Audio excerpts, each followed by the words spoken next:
Hello friends, आता आपण बघणार आहोत 16 एप्रिलचा तुला जपणार आहेचा एपिसोड रिव्ह्यू. अथर्ववरतून अजितला आवाज येतो. तेव्हा अजित अनन्याला बोलतो, ऐक त्याला सांग मी काही करत नव्हतो, मी काही करत नव्हतो. तेव्हा अथर्व घाईघाईत वरतून खाली पळत येतो आणि अजितला मारायला सुरुवात करतो. तेव्हा अजित बोलतो, मी काही करत नव्हतो, मी तिला पाणी आणून देत होतो. तेव्हा अथर्व त्याला खूप मारतो. तेव्हा मीराही धावत पळत खाली येते आणि बोलते, थांबा. तेव्हा अथर्व बोलतो, तू मीराला तेव्हा अथर्व बोलतो, तू अनन्याला का हात लावलास, तू अनन्याला हात लावतास.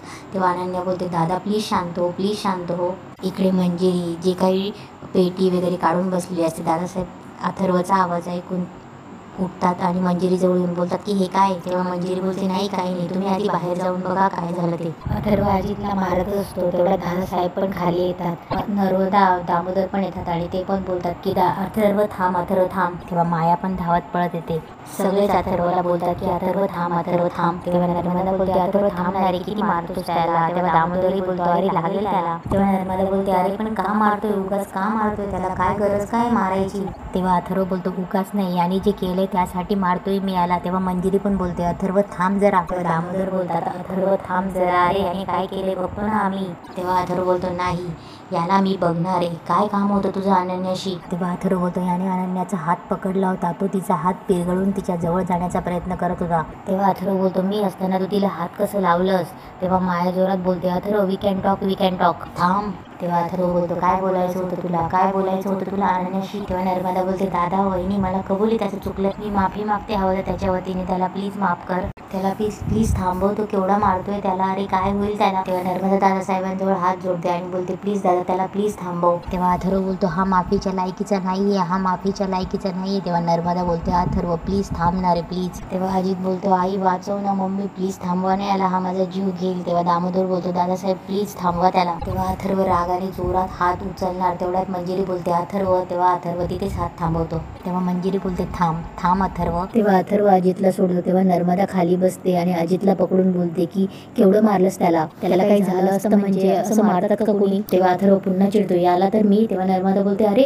तेव्हा नर्मदा बोलते, दादा अथर्व एवढा मारत होतास तेव्हा तू बोलला का नाहीस, गप्प का होता. तेव्हा दादासाहेब बोलतात, अजितने काय केलेस हे तू ऐकलंस ना. तेव्हा ते ओरडून बोलतात, ऐकलंस ना, अजित अनन्यासोबत जे काही वागलाय ना त्याबद्दल त्याला हीच शिक्षा योग्य आहे. अरे कुठलाही भाऊ त्याच्या बहिणीसोबत असं काही झालं ना तर असंच वागेल, नाही नर्मदा. आजपर्यंत अजितच्या सर्व चुका माफ केलेल्या आहेत, पण ही नाही. तू आणि दामोदर राव दोघंही लक्षात घ्या, यापुढे पुन्हा जर अजितने असं काही केलं तर त्याच्या सोबतच तुम्हाला दोघांनाही घराच्या बाहेर व्हावं लागेल. तेव्हा अथर्व तिथून रागाने निघून जातो. त्याच्या पाठोपाठ दादासाहेबही निघून जातात. मंजिरी, अनन्या, मीराही तिथून निघून जाते. इकडे नर्मदा अजितची पाठ शेकत असते आणि त्याला बोलत असते, तरी तुला मी सांगत होते की हळू घे, सबुरीने घे, सगळं तुझ्या मनासारखं होईल. पण नाही, ऐकायचंच नाही ना आईचं, काय करणार आहे. कोणी सांगितलं होतं तुला उतावळेपणा दाखवायला आणि त्या अथर्वचा मार खायला, कोणी सांगितलं होतं. जेव्हा अजित बोलतो, मम्मा तुझ्या बडबडीचा त्रास होतोय मला. तेव्हा नर्मदा बोलते, माझ्या बडबडीचा त्रास होतोय तुला, पण ऐकायचं अजिबात नाही माझं. तेव्हा नर्मदा बोलते, हे बघ अजित, तुला सहन करावं लागेल, इतकी वर्ष मी सहन करत आले,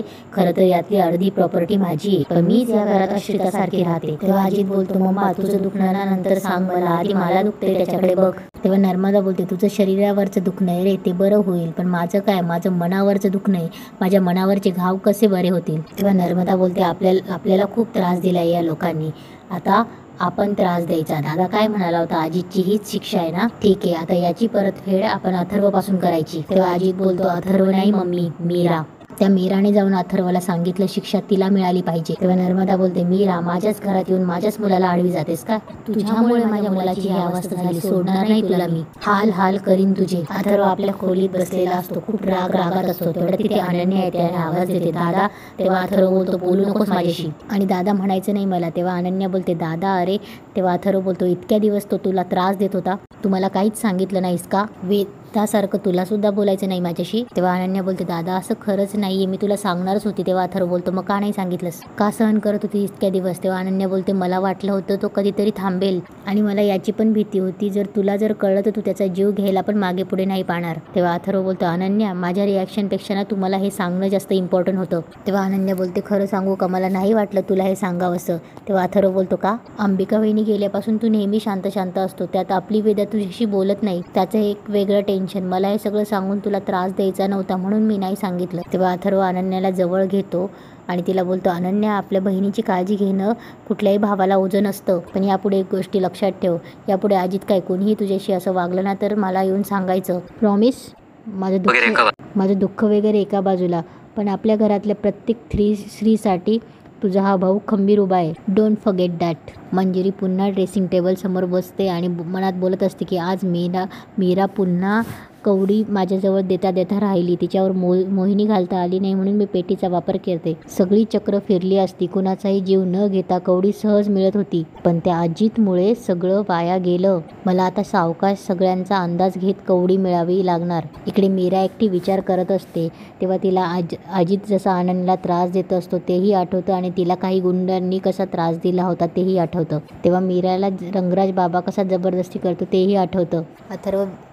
मीरा विचार करत उभी असते तेव्हा अथर्व तिथे येतो आणि दरवाजावर नॉक नॉक करतो, पण मीराचं लक्षच नसतं. शेवटी अथर्व आतमध्ये येतो. तेव्हा अथर्व बोलतो, मीरा. तेव्हा मीरा थोडी दचकते आणि बोलते, तुम्ही इथे?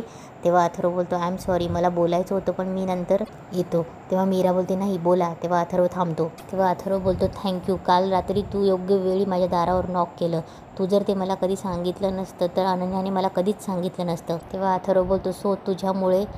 तेव्हा मीराचं लक्ष नसतं. तेव्हा अथर्व बोलतो, मीरा. तेव्हा अथर्व बोलतो, आय नो की तुला ते सगळं बघून भीती वाटते, पण तुला अजितला घाबरायची काहीच गरज नाही. त्याने तुला कसलाही त्रास दिला तर तू मला येऊन सांग, आय विल हँडल. तेव्हा मीरा बोलते, हो. तेव्हा अथर्व बोलतो, काळजी करू नकोस, थँक्यू वन्स अगेन. तेव्हा अथर्व मीरा पुढे हात करतो आणि थोड्या वेळ थांबतो आणि हात मागे घेणार तेवढ्यात मीरा पण त्याच्या हातात हात मिळवते आणि दोघं स्माईल करतात. तेव्हा अथर्व येतो बोलून तिथून निघून जातो. तेव्हा दुसऱ्या दिवशी इकडे मीरा सकाळी पूजेची तयारी करत असते तेव्हा मंजिरी तिथे येते. तेव्हा मीरा बोलते, बाईसाहेब, हे पूजेचं ताट सकाळीच तयारी करून ठेवली, तुमचीच वाट बघत होती आणि हो, बागेतली फुलं पण आणली. तेव्हा मंजिरी फक्त करते. तेव्हा मीरा मंजिरीला बोलते, काही राहिलंय का? तेव्हा मंजिरी काही न बोलताच पुढे जाते. तेव्हा मीरा बोलते, काय झाले बाईसाहेबांना? नेहमीसारखं बोलल्या पण नाही. तेव्हा मंजिरी पूजा करत असते. मीरा बघतच असते. पूजा करून मंजिरी जायला लागते. तेव्हा मीरा बाईसाहेब म्हणून आवाज देते पण मंजिरी निघून जाते. तेव्हा मंजिरी किचनमध्ये मेथीची भाजी निवडत असते. तेव्हा मीरा जाते आणि बोलते, बाईसाहेब, दुपारच्या जेवणाची तयारी करायची आहे ना, मला सांगा, मी करते. तेव्हा मंजिरी बोलते, नको, मी बघते, ते तू जा वेदाकडे. तेव्हा मीरा बोलते, मी वेदाच्याच रूममधनं आली, ती झोपली आता. तेव्हा मीरा बोलते, मी मदत करू का तुम्हाला? मी भाजी बनवू, भात लावू? बाईसाहेब, आज ताक बनवायचं आहे का? तेव्हा मीरा बोलते, बाईसाहेब, तुम्ही माझ्याशी असं का वागतायत? माझं काही चुकलंय का? काही चुकलं असेल तर हवं तर मला शिक्षा द्या, मीच मूर्ख आहे, माझंच काहीतरी चुकलं असेल. बाईसाहेब, मी तुमची माफी मागते पण माझ्याशी अबोला नका ना धरू. तेव्हा मंजिरी बोलते, काय आणि कशी बोलू मी तुझ्याशी? माझी कुठली गोष्ट ऐकतेस का तू? देवीची पूजा करत नाहीस पण पूजेची तयारी मात्र करून ठेवतेस. जी गोष्ट आपल्याला आवडत नाही ना ती करू नये, त्याने कोणतंही फळ मिळत नसतं. तेव्हा मीरा बोलते, बाईसाहेब, मी हे फळ मिळावं म्हणून करत नाही. गावाकडे असताना मी माझ्या काकांसाठी हे करायचे. आपल्या रोजच्या सवयीत आपल्या माणसांच्या आठवणी असतात, कधी कधी त्या कळतात, कधी कधी नाही कळत. तेव्हा मंजिरी बोलते, तुला जरी का तुझ्या काकांची इतकी आठवण येत असेल ना तर त्या महागौरी समोर प्रार्थना कर. सगळ्यांची इच्छा पूर्ण करणारी तीच तर आहे. ती नक्की तुझी आणि तुझ्या काकांची भेट घडवून आणेल. तेव्हा मीरा बोलते, मी तिच्या समोर कधीच हात जोडले नाहीये आणि यापुढेही जोडणार नाही. मी तिच्याकडे फक्त एक इच्छा व्यक्त केली होती, तीही तिने पूर्ण केली नाही. तेव्हा मंजिरी बोलते, मला हेच आवडत नाही तुझं. सतत देवीवरती अविश्वास दाखवतेस, तिच्या शक्तीवरती शंका घेतेस, म्हणून बोलत नव्हते मी तुझ्याशी, कळलं? तुला नाही ना हात जोडायचे तिच्या समोर, नको जोडूस, मी करेन तुझ्यासाठी प्रार्थना.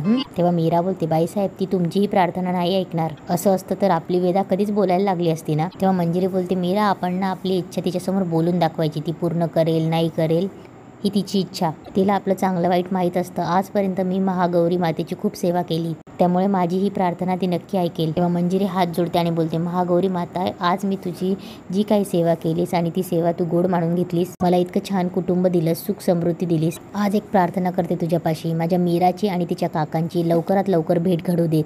हीच तुझ्या चरणी प्रार्थना. मीरालाही चेहऱ्यावर स्माईल येते. तेव्हा मंजिरी मीराकडे बघते आणि बोलते, तुझ्यासाठी प्रार्थना केली म्हणजे तुझ्यावरचा राग निवळला असं नाही आहे बरं का. तेवढ्यात सिक्युरिटी गार्ड येतो आणि बोलतो, मॅडम, बाहेर कोणीतरी आलंय, याआधी त्यांना कधी पाहिलं नाही म्हणून सांगायला आलो तुम्हाला. तेव्हा मंजिरी बोलते, मीरा, बाहेर जाऊन बघ कोणी आलंय का, आणि महत्त्वाचं कोणी नसेल तर तसंच परत पाठव त्यांना. तेव्हा मीरा बोलते, बाईसाहेब, पण मला कसं कळणार ना ते कोण आहेत ते? तेव्हा मंजिरी बोलते, आधी जाऊन बघ तर कोण आलंय ते, इथे उभे राहून कसं कळणार? कारण देत बसू नकोस, जा. तेव्हा मीरा बाहेर जाते आणि तिथेच आजचा एपिसोड संपतो.